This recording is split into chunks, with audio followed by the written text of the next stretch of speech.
O Egito é um país de um único rio. O Nilo o percorre serenamente, gerando margens verdes cercadas por enormes desertos. É o maior oásis no maior deserto do mundo. É uma terra simples, fácil de entender, com grandes paisagens que incitam à contemplação. Qualquer ponto do horizonte faz pensar na imensidão. O Egito é um país de um Deus único.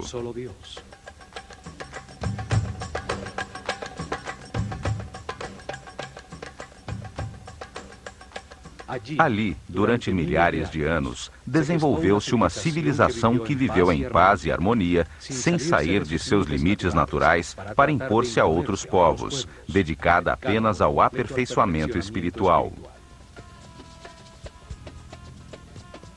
A imagem que se tem dessa civilização mostra apenas a luz de seus sucessos. A sua linguagem escrita permaneceu incompreendida durante milênios. Decodificou-se apenas seu nível mais básico, o dos símbolos, que representam os sons da linguagem.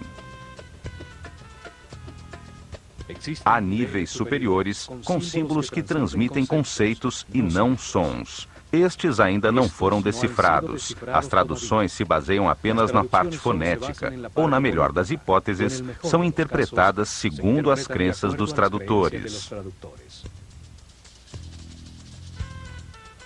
Os que creem que eles eram bárbaros primitivos chegam a um tipo de interpretação, e os que acreditam que eram uma civilização avançada baseada no espiritual, possuidora de tecnologias incompreendidas, chegam a resultados totalmente diferentes. Os acadêmicos religiosos cresceram influenciados pela imagem que o Alcorão e a Bíblia projetam dos egípcios, como um povo déspota, adorador de muitos deuses. Por esta razão, cristãos, judeus e muçulmanos não puderam reconhecer que o Egito foi uma das fontes que alimentou as raízes de seus próprios credos.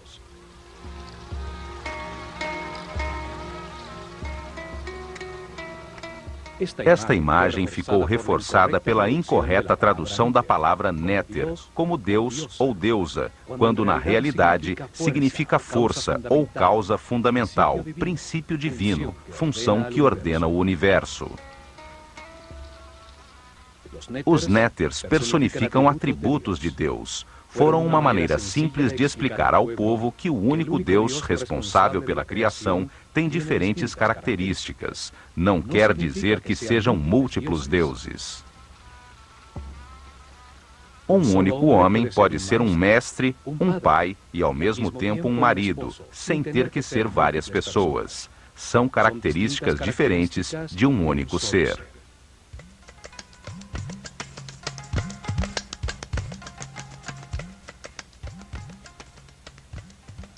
Para muitos historiadores, a civilização atual representa o auge do progresso do homem na Terra. Essa crença também contribui para projetar uma falsa imagem do Egito, pois não aceitam nada que possa colocar isso em dúvida.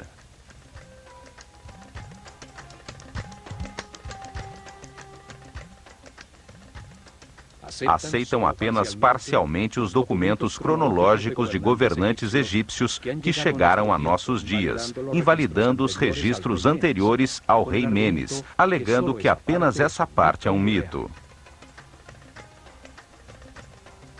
Os acadêmicos racionalistas contribuíram também para falsear a história egípcia, ao não aceitar a existência da ciência e filosofia antes da civilização grega, apesar dos grandes pensadores e matemáticos gregos terem encontrado respostas no Egito.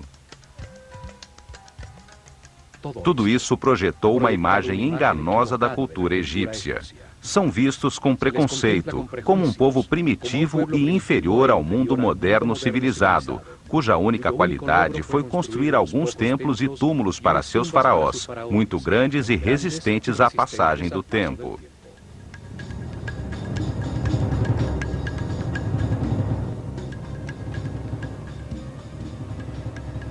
Estes programas procuram reexaminar a sua cultura. redescobrir seus templos para conhecer as verdades entalhadas em seus muros, abrir uma porta sobre seu conceito de realidade com a mente livre que permita ver além dos mitos em que os sepultamos.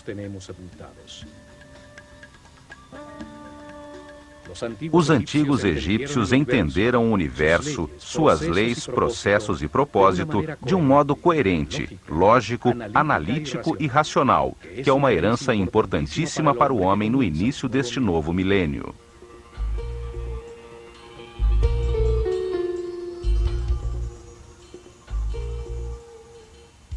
Novas informações começam a surgir. Estudiosos, cientistas e técnicos estão encontrando provas dos incríveis avanços tecnológicos, da precisão absoluta de suas construções, da escala de seus projetos. Seus feitos foram subestimados. O fato de nem sequer imaginar a sua tecnologia não quer dizer que não tenham movido, de maneira inexplicável, enormes pesos através de grandes distâncias, que tenham cortado, entalhado e acoplado duríssimas lajes de granito e diorita com precisão atômica, possível somente com tornos e serras ultrassônicas.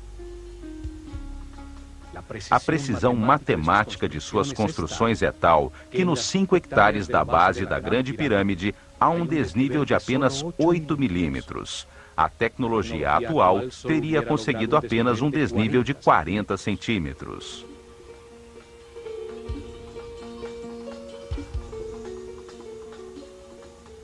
Seu sistema de medida, baseado no homem, deixou a constância exata das medidas do planeta e dos movimentos do sistema solar na galáxia. Informações importantíssimas a respeito dos ciclos cósmicos que determinam cataclismos periódicos não podem ficar relegadas ao mito. Esta herança faz parte de nosso antigo futuro. O que foi encontrado até agora mostra de maneira evidente que manipularam conhecimentos avançadíssimos em todos os campos das ciências, arte, filosofia e religião.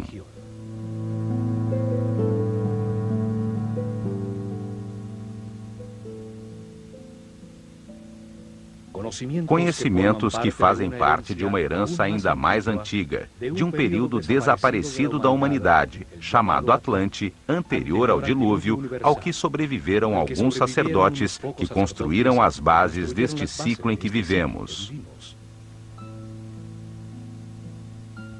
A humanidade teve grande desenvolvimento na Terra.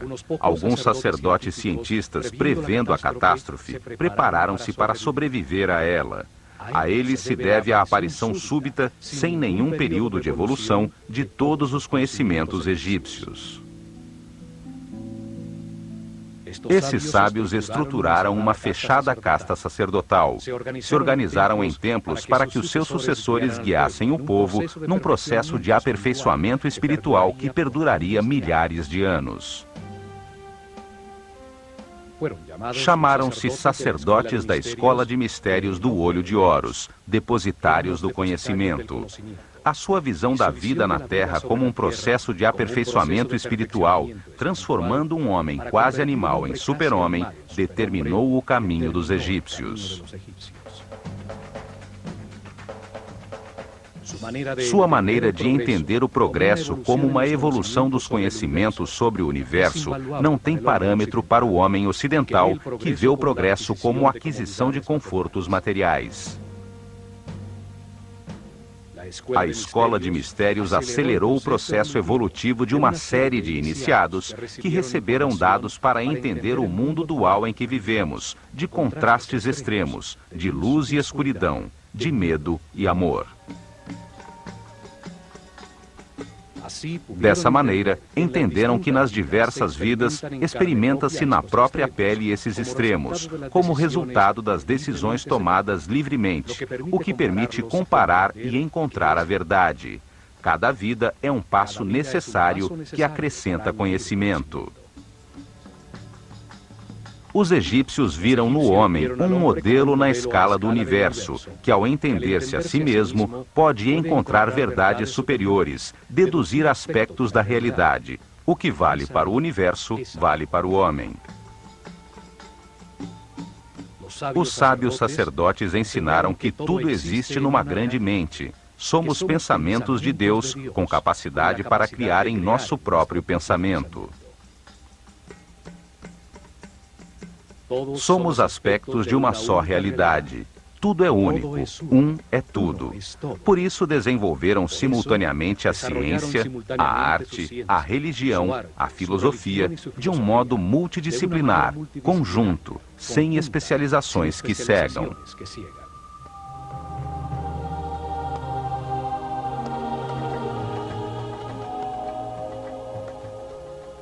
Viram a criação como o ato consciente de um único Deus. Estudaram a si mesmos à procura dele, descobrindo que tem muitas características, as que deram nome e símbolo, para poder comunicar-se com clareza.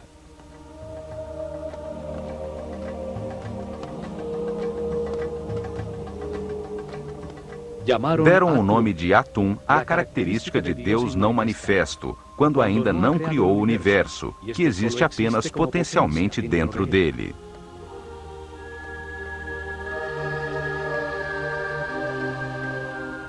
Deram o nome de Ptah à característica criadora de Deus, que ao manifestar a sua vontade, dá lugar ao universo.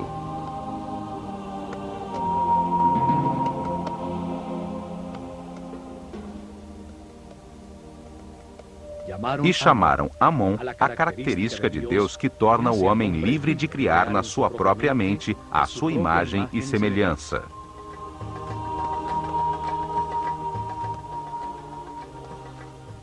Com esse conceito, deram lugar à flor da vida, os movimentos sagrados de Deus que veremos neste programa ao visitar o templo de Osirion em Abidos.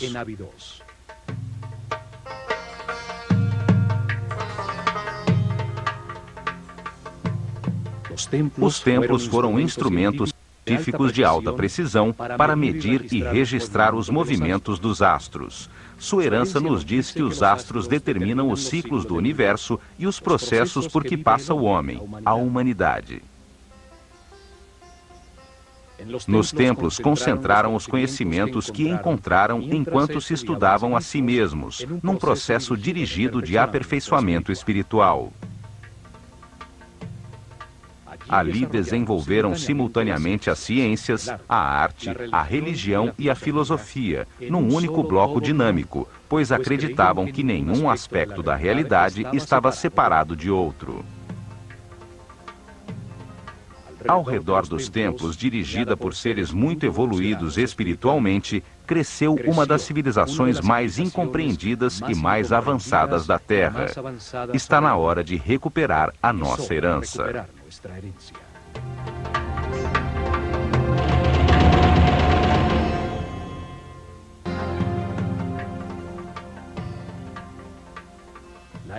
A herança de sua civilização, sua visão do universo, está resumida em uns poucos símbolos, sabiamente escolhidos entre os elementos da sua realidade.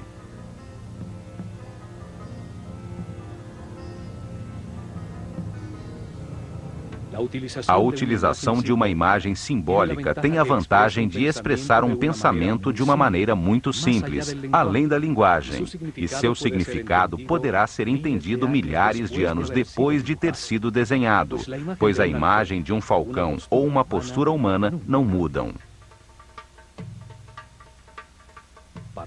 Para os egípcios, o homem encarna na Terra para decidir como agir ante as circunstâncias experimentadas.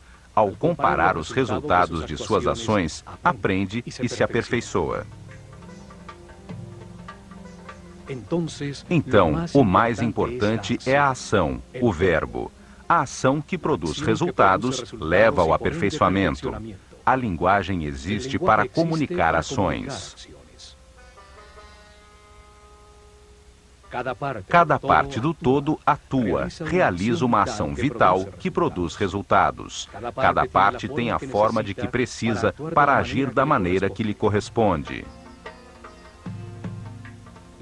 Os egípcios expressaram suas ideias através de 3 tipos de símbolos ou escritas.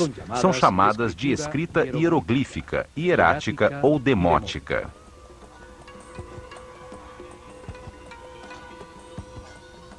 O primeiro tipo de escrita utiliza imagens muito simples chamadas hieroglifos. Hieros significa sagrado e glifos significa imprimir. Assim chamaram os gregos escrita sagrada aos entalhes simbólicos egípcios. Os hieroglifos têm diferentes níveis simbólicos de comunicação. O mais simples e básico é o nível dos símbolos fonéticos. Utilizaram 24 símbolos gráficos associados a um som e não a uma ideia. Formam o alfabeto egípcio. Era a escrita que dava forma à linguagem do povo.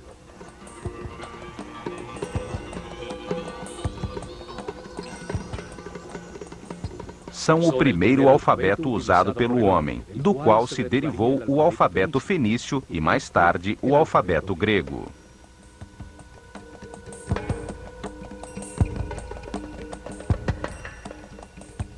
Podiam escrever indiscriminadamente em colunas ou em linhas horizontais, podendo ser lidas em qualquer sentido. As cabeças das figuras simbólicas olhavam na direção em que se começava a frase, marcando assim a direção da leitura.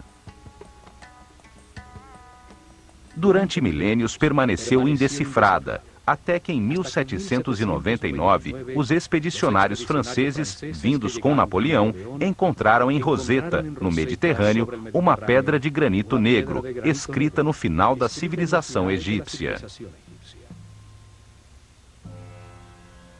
Em péssimo estado, nenhuma das suas linhas estava completa. Conservava ainda 14 linhas escritas em hieroglifos, 32 linhas escritas em demótico e, o mais importante, 54 linhas em grego, uma escrita conhecida que indicava que esse texto traduzia as outras escritas. Um especialista em línguas, Jean-François Champollion, dedicou-se a estudar os textos da pedra. Descobriu que o egípcio antigo, assim como as escritas semíticas, usava apenas consoantes. As vogais eram acrescentadas na linguagem falada para dar uma forma gramatical. Em 1822, consegue resolver o mistério ao comparar os hieroglifos contidos em 2 cartuchos do texto, um dos quais constava também em uma lápide circular na ilha de Philae, ao lado da segunda pilastra do templo de Ísis, que se sabia conter o nome do faraó Ptolomeu VI. 2 cartuchos de hieroglifos com os nomes dos 2 últimos faraós egípcios, Ptolomeu e Cleópatra. Isso permitiu decodificar e identificar o alfabeto utilizado. O som que nesse momento produziam as palavras gregas em copto, uma linguagem usada por cristãos egípcios, serviu para aproximar-nos do som que se supõe tivesse a língua dos antigos egípcios.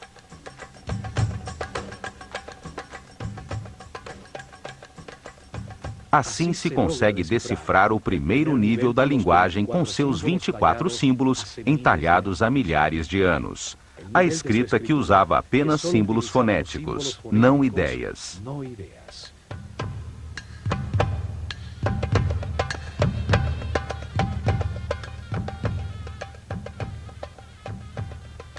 Mas existe um nível mais alto de comunicação nessa mesma escrita hieroglífica. Além de 700 símbolos, belíssimas formas gráficas que desenham a realidade e evocam na mente ações e conceitos. A palavra convertida em imagem. Símbolos que imitam as formas da natureza, escolhidos pela ação que evocam na mente. Um pássaro evoca o voo, a liberdade. Caso seja um falcão, acrescenta a essa imagem a agudeza da visão.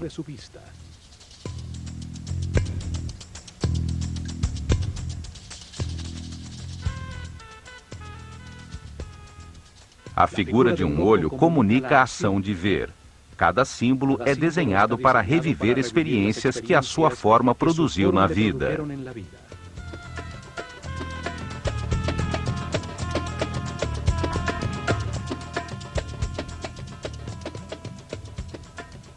Usavam também partes facilmente reconhecíveis que fazem pensar em uma ação vital. Dois braços elevados fazem pensar em orar. Duas pernas evocam a ação de andar. Um braço estendido, a ação de apontar.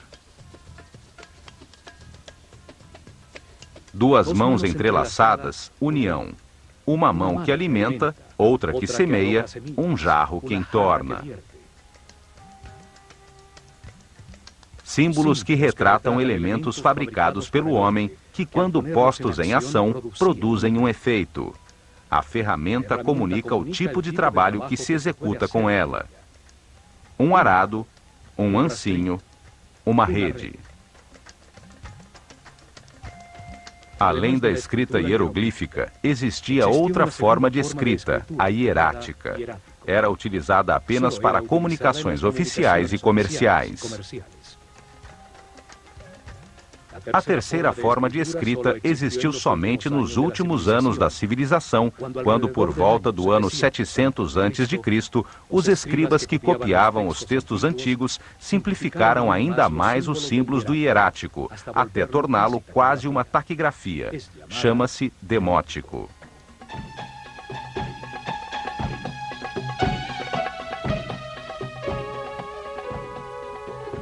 Novas interpretações estão surgindo, permitindo entender que os mitos e símbolos usados pelos egípcios são apenas uma forma fácil de comunicar conhecimentos e expressar conceitos sobre a realidade.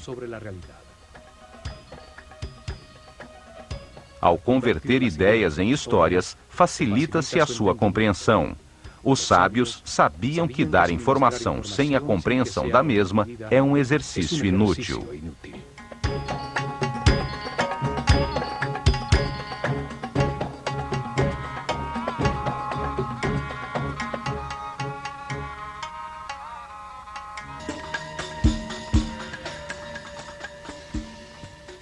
Existem 3 templos muito antigos, do início da sua civilização, realizados com a mesma técnica de construção.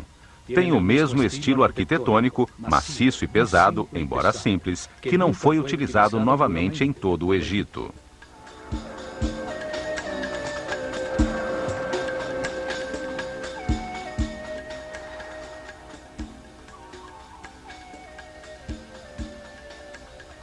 Dois deles se encontram em Gizé, o Templo da Esfinge, construído exatamente em frente a ela, e o Templo do Vale, ao sul, nessa época em frente ao Nilo.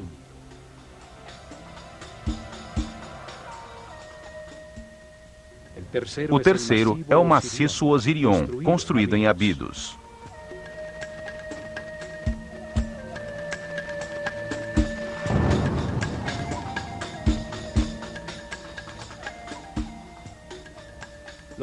Os 2 templos de Gizé foram feitos com os imensos blocos que sobraram da construção da Esfinge.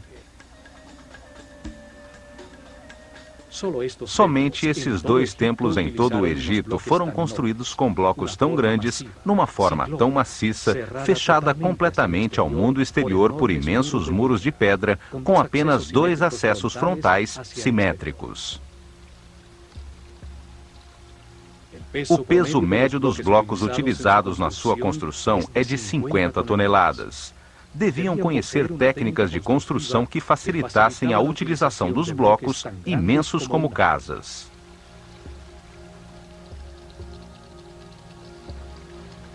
Não usaram blocos regulares. Eram todos diferentes, com seus lados cortados em diferentes ângulos, sobre os quais encaixavam de maneira exata e milimétrica os que colocavam por cima.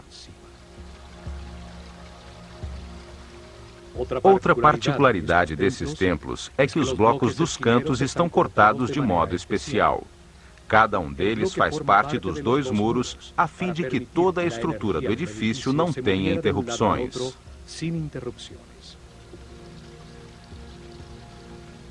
Isso obrigava a que cada um desses blocos tivesse que ser entalhado, em alguns casos mais de 30 centímetros, para formar o canto. Na natureza orgânica, não existem ângulos retos. Um canto é uma articulação que permite o fluxo das energias e o fluxo dos líquidos.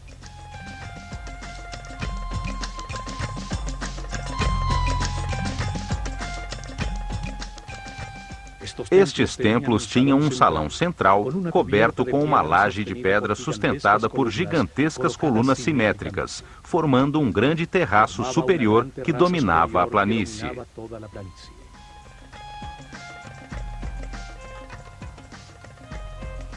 Seus muros e colunas não tinham nenhum tipo de ornamento ou hieroglifo, e os pisos são de alabastro.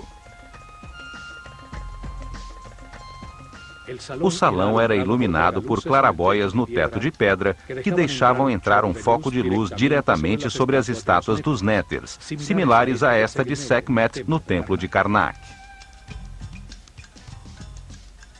Estes templos foram utilizados desde o Zet-Tepe, o momento em que começou a nova era depois do dilúvio, em cerimônias iniciáticas dos sacerdotes da Escola de Mistérios do Olho de Horus.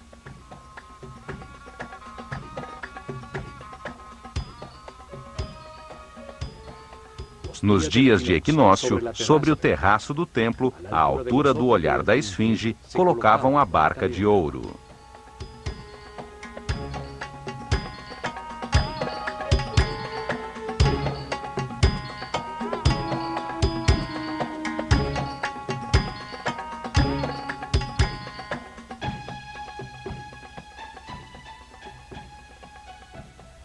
O símbolo do processo evolutivo do homem em seu caminho de reencarnações na Terra e do percurso do Sol no céu. Ao seu redor eram realizadas cerimônias, enquanto a esfinge contemplava o nascer do Sol no horizonte à sua frente e, durante as noites, as estrelas da constelação de Leão.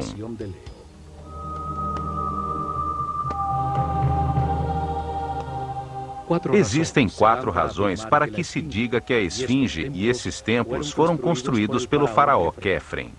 A primeira é que no templo da esfinge foi encontrada enterrada de cabeça para baixo a famosa estátua de diorita negra de Quefren, com um falcão no ombro. A segunda é que afirmam que a cara desta estátua é igualzinha ao rosto da esfinge. Achamos as suas feições muito diferentes das de Quefren. A terceira é que entre os braços da esfinge encontrou-se uma lousa entalhada por Tutmoses IV, que numa de suas linhas tem a sílaba Kef, apesar de na mesma lousa estar escrito que a esfinge estava nesse local desde o início dos tempos, o Zet-Tepe. A quarta é que por isso se atribui também a Quefren a construção da pirâmide central de Gizé, que tinha encostado à sua fachada um templo unido por um caminho coberto de 500 metros ao denominado Templo do Vale.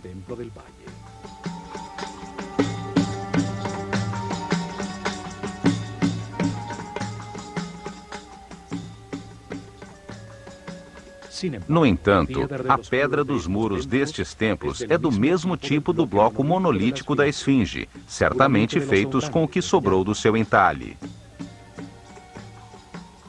Além do mais, tem os mesmos sintomas de erosão pela chuva que a esfinge, o que permitiu que especialistas geólogos determinassem que foi construída por volta do ano 9000 a.C.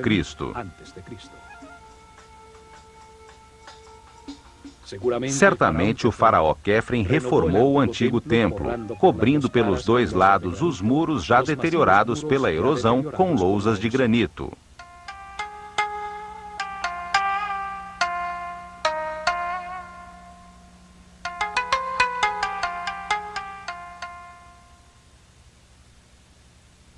Os antigos dividiram a parte verde e habitável do Egito em 2 grandes zonas com diferentes características definidas pela forma do próprio Nilo. O delta, quando o Nilo se abre para chegar ao Mediterrâneo, forma um vale fértil. É chamado de Baixo Egito. Seu símbolo hieroglífico é a abelha, e o faraó usa uma coroa vermelha para mostrar a sua autoridade nessa região. O longuíssimo e estreito corredor verde de ambos os lados do Nilo, em seu percurso desde a fronteira com a Núbia até o ponto onde começa o delta, é chamado de Alto Egito. É simbolizado em sua escrita por um arbusto, e o faraó usa uma coroa branca para representar o seu poder nessa região.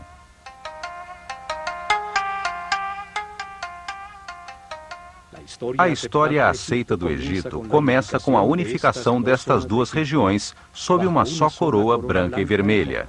Essa união foi conseguida pelo faraó Menes, fundador de Mênfis, localizada na confluência das duas regiões.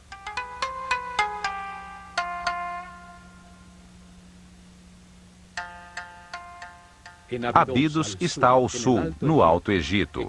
Ali se encontram dois templos, um ao lado do outro. O dedicado por Sete I a Osíris, atrás do qual se encontra a escavação em que apareceu o segundo templo, o Osirion, que permanece parcialmente submerso.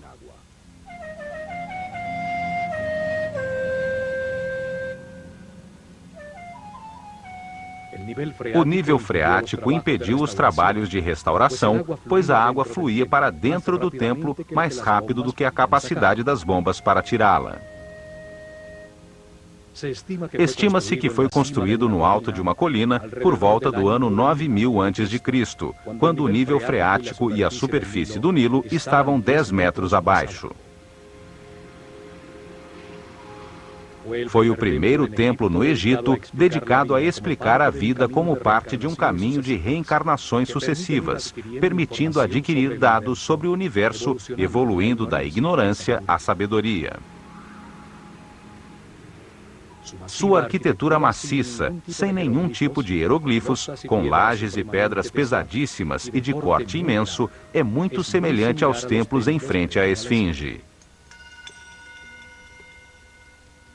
Enormes blocos irregulares, todos diferentes entre si, com cortes de assombrosa precisão, juntas de construção e exatidão de montagem.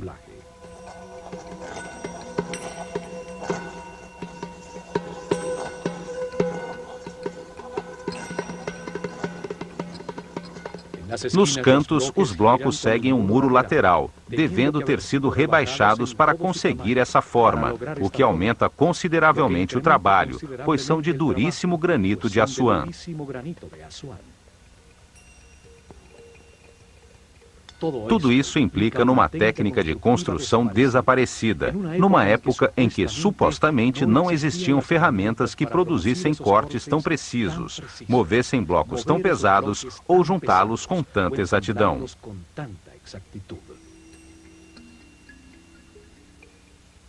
Conhecimentos técnicos herdados dos sobreviventes ao dilúvio, que foram utilizados no estrito e fechado círculo de uma organização secreta de sacerdotes cientistas.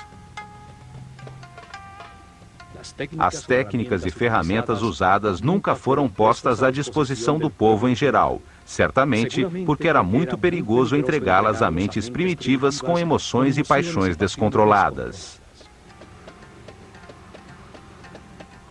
Ou então, porque a única maneira de usá-las era estando em perfeita harmonia com o universo, por sua característica sônica ou psíquica, e não mecânica como as desenvolvidas pelo homem atual. O templo tem uma forma retangular com uma plataforma rodeada de água, elevada no centro, a que se chegava por escadarias dos dois lados, dificilmente visíveis atualmente por causa da água. Sua forma simboliza o montículo original que emergiu quando as águas baixaram depois do dilúvio, onde os sábios desembarcaram para começar a nova civilização do Egito. Este templo foi construído para comemorar o Zep-Tepi, o tempo para dar início a uma nova civilização, dedicada ao aperfeiçoamento espiritual. 10 maciças colunas de pedra, cada uma feita num só bloco de granito vermelho, com um peso superior a 100 toneladas, sustentavam pesados pórticos, sobre os quais se apoiava um teto de pedra. Ao redor do canal, 16 santuários albergaram em seu tempo símbolos sagrados. Hoje se encontram submersos em água estagnada.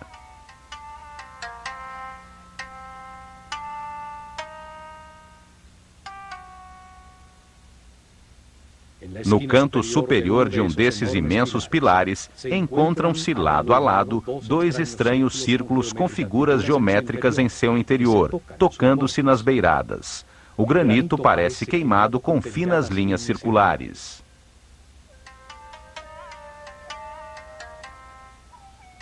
Trata-se da flor da vida, um símbolo de geometria sagrada egípcia que mostra os movimentos iniciais de Deus para criar o universo.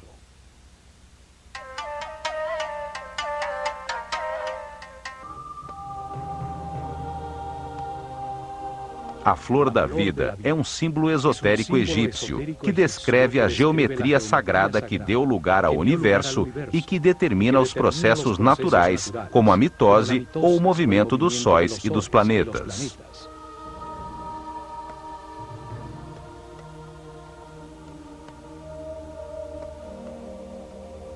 Uma forma que conceitua a vida como um processo no tempo. A forma que contém os ritmos, as horas, os dias, os meses, os movimentos dos corpos celestes, durante os quais a ideia toma forma, a semente germina.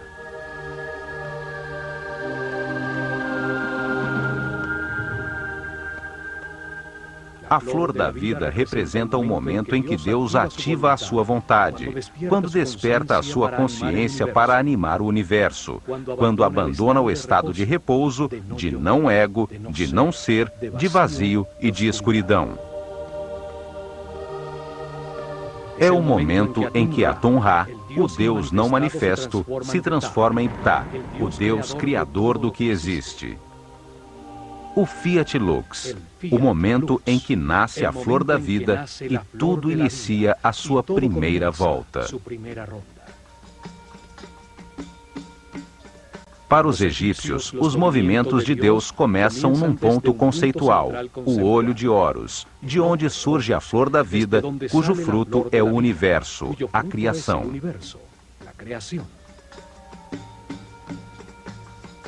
O ponto é referência para saber que existe o movimento. Nele começa a sua geometria sagrada. Dali, Deus cria o primeiro espaço virtual do universo.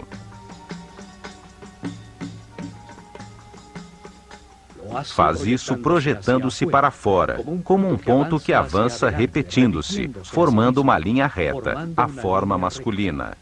É o Deus Pai que manifesta sua energia e sabedoria.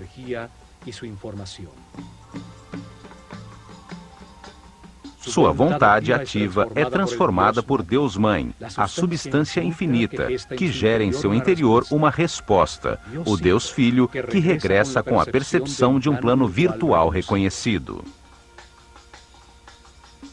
Assim, os egípcios entendem a Trindade como um processo simultâneo, equilátero, de dados enviados, recebidos e conscientizados. Por isso, o triângulo equilátero é a base do tetraedro, o primeiro sólido puro, forma primária, masculina de tudo que foi criado.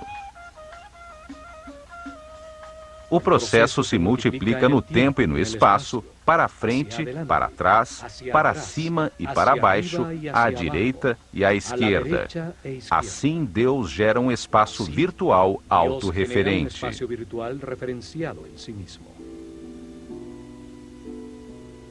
Simultaneamente, ao girar esse volume percebido ao redor do ponto de partida, constrói-se o princípio feminino, a esfera. Um espaço passivo, sem tensões, com todos os seus pontos ligados ao centro, ao olho de Horus. A esfera é a placenta que contém tudo, a substância de todas as formas e volumes. É uma expressão de unidade, de totalidade e de integridade.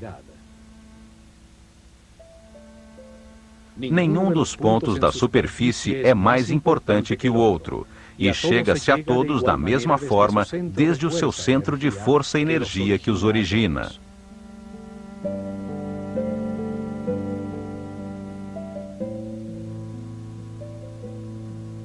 Átomos, células, sementes, planetas e sóis, todos fazem eco a essa forma de unidade e potencialidade.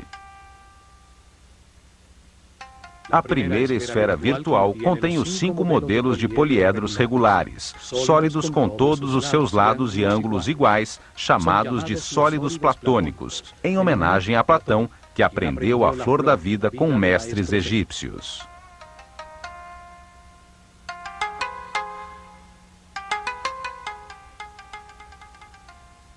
São a base, os tijolos com os quais todo o universo foi construído. Simbolizavam os 5 elementos da natureza: o fogo, a terra, o ar, o espírito ou éter e a água.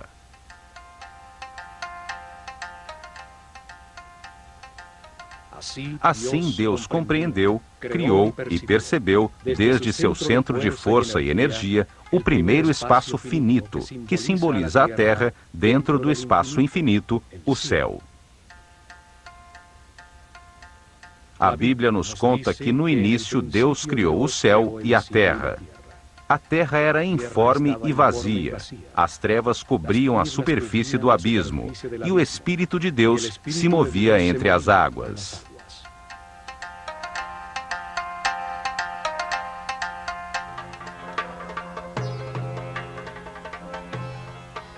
Realiza então o seu primeiro movimento, deslocando-se desde o centro da primeira esfera conhecida até chegar à sua margem, a membrana ou perímetro do espaço. Desde esse novo ponto central, se repetem os movimentos que já conhecemos, gerando-se assim outra esfera. Na interseção das duas esferas iguais, gera-se a forma mais importante das já existentes. É a chamada Vesica Piscis e simboliza o Verbo Divino. Os egípcios acreditavam que de seu interior surgiram os números, os 7 sons fundamentais, as letras e toda a sabedoria da criação. Tem a mesma forma do olho e da boca humanos. Em seu interior, cabem exatamente 2 triângulos equiláteros que, ao estarem contidos num retângulo, são a base da proporção áurea, a divina proporção. Essa proporção foi utilizada em todos os seus templos, como no Osirion, para relacionar as 3 dimensões entre si e estas com a natureza. Daí derivam todas as relações matemáticas fundamentais e os números importantes como Φ e Π. Simboliza também a visão compartilhada, o entendimento mútuo entre indivíduos iguais, terra comum. O Vesica Piscis é o espaço compartilhado, a interseção entre a esfera inicial e a nova, gerada da sua borda. A partir dessa nova esfera conhecida, repetem-se sucessivamente os movimentos em direção à borda exterior, para gerar outra esfera. Cada uma delas é uma nova dimensão, um novo som na escala musical, uma nova cor na escala cromática. Assim vão se construindo 4 esferas, 5 esferas, 6 esferas, e nesse momento se chega à 7ª e última esfera, com a qual se encerra o primeiro ciclo e se completa a semente da vida.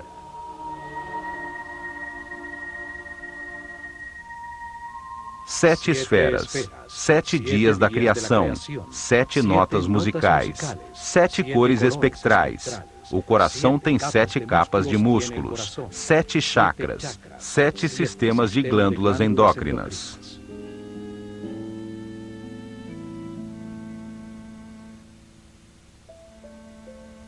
Esse padrão geométrico se repete infinitamente, é a base de tudo que existe, e seguindo, a natureza faz crescer as flores, constrói 1, 2, 4, 8 células primárias, o corpo humano ou as galáxias. Ao expandir-se como uma eterna espiral, vai gerando novas esferas, e na terceira volta completam-se as 19 esferas que formam a flor da vida. Este padrão geométrico toma a forma de uma flor e é ao mesmo tempo um processo eterno. Contém as harmonias musicais, as escalas de luz, os padrões de crescimento dos tecidos vivos.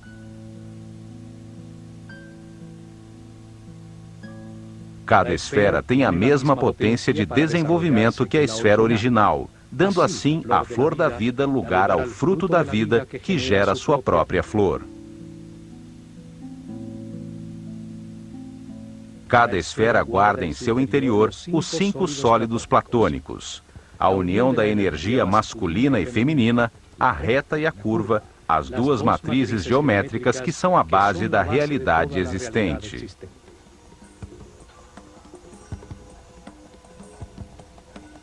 Os sólidos platônicos equiangulares e equiláteros conectam os centros de todas as esferas. Assim aparece o tetraedro, o cubo, o octaedro, o icosaedro e o dodecaedro.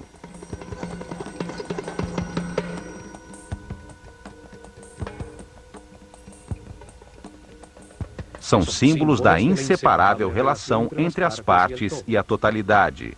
Formam um princípio de unidade para toda a geometria das formas existentes, apesar de sua diversidade.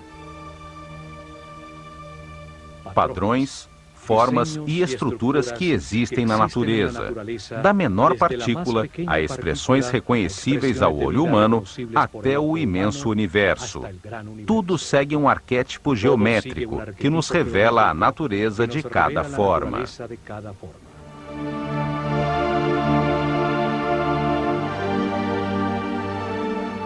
A flor da vida revela que tudo está conectado, é inseparável e único. Nos lembra a nossa relação com a totalidade e nos permite compreender as bases sagradas de toda a criação.